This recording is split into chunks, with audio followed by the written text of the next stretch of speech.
môi lệ chuồng trẻ February ni kul ni tu siar chok lâu mi sen pi an ao lai pun xua ni an lom sang lệ thar in dài la in kan lâu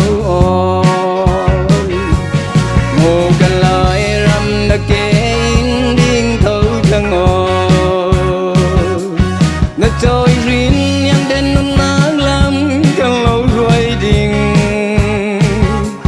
na môi nang le na tran nang sim le re lin kan puang chok lâu dài la ren in sa lai ke garun lâu xem na quan kan pi bu ta dây tin he phung an tuan bia trong la min ngoam in an lên na kan lai ram man du an in far du var sin du gin lung rolin an don za xem na kwal ha ibu nun ngil ni lo mo kan lai ram na ke in ding thâu thang o na trôi rin yang den nun nang lam kan lâu ruồi ding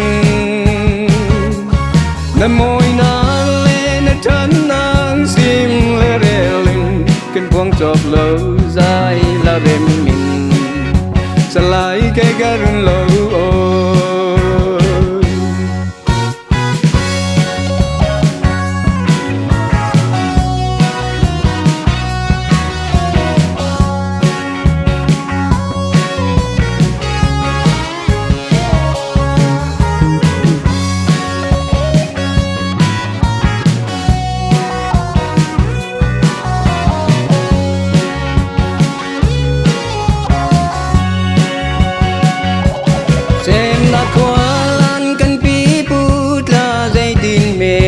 phung tuan bia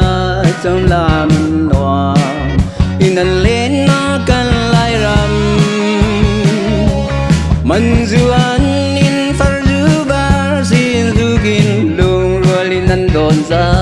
xem na kuala ibu nun ngil ni lo mo kan lai ram na ke in ding thâu thang o na trôi rin yang den nang lam kan lâu ruồi ding na môi na le na tran nang sim le re pin kan phong chok lâu dài la rem in sa lai ke garun lâu dài la rem in sa lai ke